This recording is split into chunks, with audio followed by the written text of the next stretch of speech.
Dari sekian banyak nikmat Allah yang diberikan kepada kita, ada satu nikmat yang harus selalu kita syukuri, yaitu nikmat diberikannya kita kesempatan untuk belajar, untuk menuntut ilmu.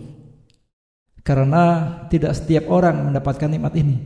Untuk itu kita yang hadir di sini dalam suatu majelis ilmu sudah selayaknya kita bersyukur kepada Allah Subhanahu wa taala karena kita dipilih oleh Allah Subhanahu wa taala sebagai orang-orang yang memang dikehendaki baik insyaallah oleh Allah Subhanahu wa taala.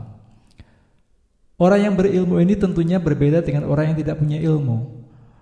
Ini bukan kita yang menyimpulkan ya, tapi Allah sendiri menegaskan dalam surah Az-Zumar surah ke-39 ayat 9, A'udzubillahi minasyaitonirrajim. Bismillahirrahmanirrahim. Qul hal yastawil ladina ya'lamun wal ladina la ya'lamun. Katakanlah, apakah sama orang yang punya ilmu dengan orang yang tidak punya ilmu? Apakah sama orang yang mengetahui dengan orang yang tidak mengetahui? Ini Allah sendiri yang menegaskan demikian.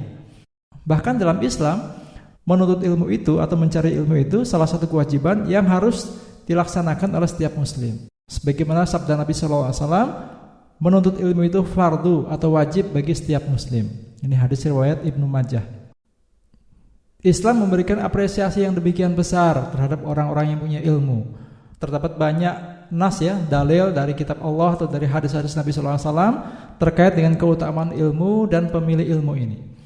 Misalkan kita baca hadis riwayat Muslim bahwa ilmu itu bisa menjadikan seseorang itu dimudahkan jalannya ke surga. Sebagaimana hadis dari Abu Hurairah radhiyallahu anhu, Rasulullah sallallahu alaihi wasallam bersabda, "Man salaka tariqan yaltamisu fihi ilman, sahhalallahu lahu bihi tariqan ilal jannah." Barang siapa yang menelusuri jalan untuk mencari ilmu, maka Allah akan memudahkan baginya jalan menuju surga. Ini hadis riwayat Imam Muslim. Dalam riwayat yang lain, Nabi SAW juga bersabda yang artinya para ulama itu pewaris Nabi. Sesungguhnya para Nabi tidak mewariskan dinar ataupun dirham. Jadi Nabi tidak mewariskan harta ya, tapi mewariskan ilmu. Untuk itu barang siapa yang mengambilnya, maka ia telah mengambil bagian yang cukup. Artinya barang siapa yang mau mencari ilmu, terutama ilmu agama, maka ia telah mengambil bagian dari apa yang diwariskan oleh Rasulullah SAW. Keutamaan yang lain adalah ilmu itu akan kekal dan akan bermanfaat bagi pemiliknya walaupun dia telah meninggal. Dalam sebuah hadis dikatakan, ketika seseorang itu meninggal, maka terputuslah semua amalnya kecuali 3 perkara atau 3 hal, yaitu sedekah jariyah, ilmu yang bermanfaat, dan anak soleh yang berdoa untuknya. Ini juga salah satu keutamaan bagi orang yang memiliki ilmu. Keutamaan yang lain, bahwa Allah Subhanahu wa taala tidak memerintahkan nabinya meminta tambahan apapun selain tambahan ilmu. Ini kita bisa baca di surah Thaha ya, surah ke-20 ayat 114. Wa qul rabbi zidni ilma. Katakanlah, ya Rabbku, tambahkanlah kepadaku ilmu. Allah perintahkan nabinya ya untuk minta tambahan kepada Allah berupa ilmu. Bukan tambahan harta, bukan tambahan yang lain, tapi tambahan ilmu. Yang berikutnya adalah bahwa orang yang memiliki pemahaman atau orang yang memiliki ilmu berarti ya adalah orang yang dikehendaki baik oleh Allah Subhanahu wa taala. Sebagaimana hadis Nabi sallallahu alaihi wasallam dari Muawiyah radhiyallahu anhu, Rasul sallallahu alaihi wasallam bersabda, "Man yuridillahu bihi khairan yufaqihu fid din." Barang siapa yang Allah kehendaki mendapatkan kebaikan, maka Allah akan memahamkan dia tentang agama. Ini insyaallah kita yang hadir di sini, kalau kita niatkan karena Allah Subhanahu wa taala, pertama kita akan diberikan jalan yang mudah menuju surga. Yang keduanya, ini salah satu tanda Allah menghendaki kebaikan pada kita, yaitu dimudahkannya kita hadir dalam majelis-majelis ilmu untuk belajar agama. Keutamaan yang lain adalah bahwa orang yang berilmu itu adalah orang yang paling takut kepada Allah Subhanahu wa taala.